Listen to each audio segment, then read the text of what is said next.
Hello. Hey, you guys. So I have a question for you.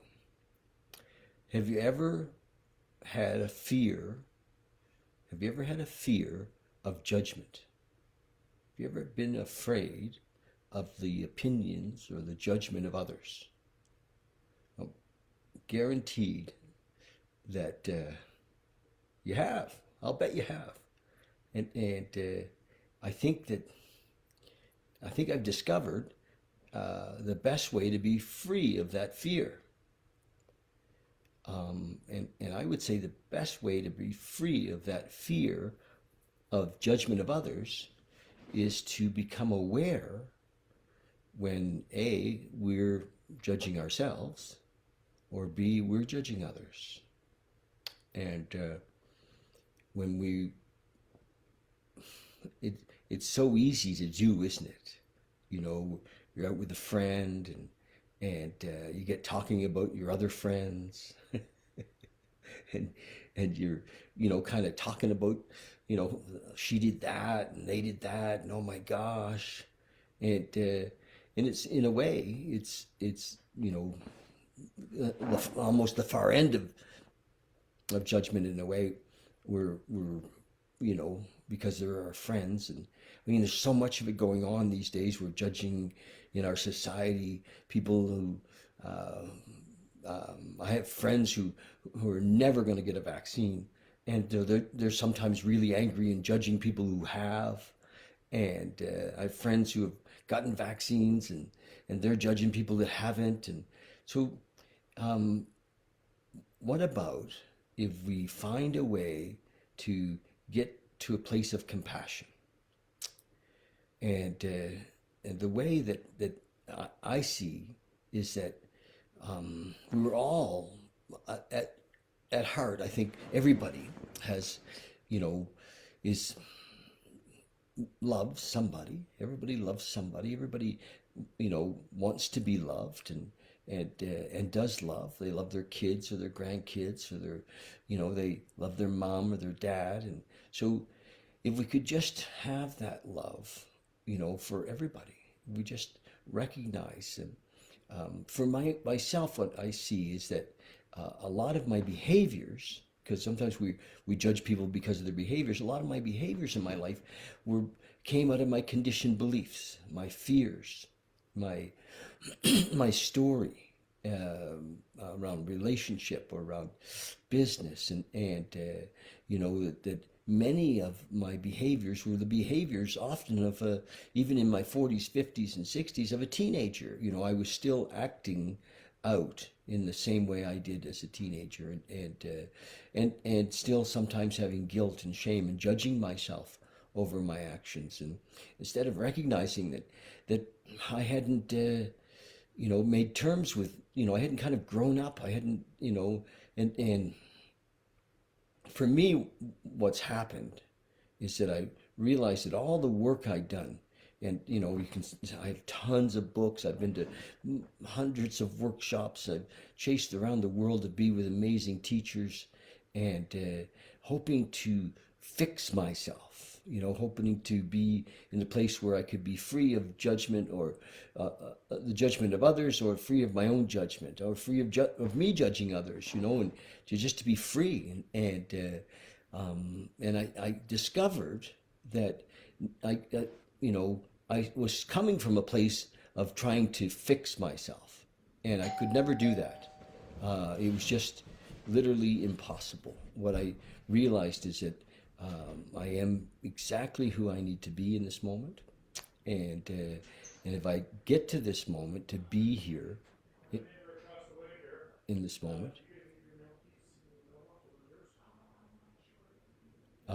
just 1 second. Somebody came to the door with a mailbox key. Anyway, if I can get to this place in each moment as of perfection, if I can get to this place in each moment, there is perfection.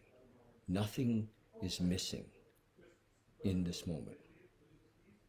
A- Absolutely nothing is missing in this moment. We're perfectly where we need to be. And so for me, when I'm there, when I'm like in this space, in this moment, there's no judgment. It's easier for me to see. Thanks, Kath. It's easier for me to see that others are not living in the moment. We're living in fear. We're living in guilt. We're living in shame. We're living in anger, we're living in judgment. And so how can I judge others who are living where I've lived most of my life in the conditioning, in the story? So just to let that go. That's it. Just to be here now. I was listening to a video earlier, a meditation earlier, and the way to get to this moment. I know you're thinking, well, aren't I already here? Well, the way to really get to this moment is to surrender all of the story. And we're all carrying this big story of either a story of superiority or a story of inferiority. Just to surrender it, just let it go. And when that happens, this story of fear of economic insecurity, fear of poor health, all of those things, just let them go. In this moment, none of it is relevant. And when we're here in this moment, we let go of judgment. So, just on a practical sense, if you're out with friends and and the conversation is, have you seen what she does? And, we're talking about others, just bring them back to the moment. How are you feeling right now about that person? Because lots of times we're in judgment of others and talking about them because we're feeling uncomfortable. We just want to talk, we want to put it out there. But the energy, the vibration goes with it. And it's not a loving vibration. We want to be, I believe, as loving as possible. And love, heals. And it's our natural state. We don't really have to do anything except not be judgmental, not be, complaining. And then we move into our natural state. Be aware of when we're feeling fear and anger. So that's my mission, to live in the moment, to be present, to breathe in this moment. That's my mission, and then to carry that message to you, because after years and years and years, years of trying to change me, I realized that I didn't have to change me. I just had to be here now. Just be present in this moment. And in this moment is freedom, absolute freedom. So try it. I want to let you know that we're doing meditation groups on Monday night. We're going to be on Zoom this Monday, and you're welcome to come if you're interested. Please, let us know. And we're going to go forward every Monday. We're with a meditation group, 6:30 our time here in Calgary. And it doesn't matter where you are. We'd love to have you in on it. I'm just going to read. I have been reading from this book, and this is an amazing book that helps us to see ourselves. We want to see ourselves so that we can, as we see ourselves, we can see others, their essence, not their story, not their behaviors, their performance, not their persona, but their essence. And their essence is love. And if it's off a bit, we can see that and help them, and have compassion, When I look at myself, back in the day, not so much these days, but, my beliefs about myself were a handicap. I was not well. We call it a mental illness, of course I had addictions and all of that, but so, when you look around and see people that are restless, irritable, and discontent, that are unhappy, have compassion, love them, lift them up.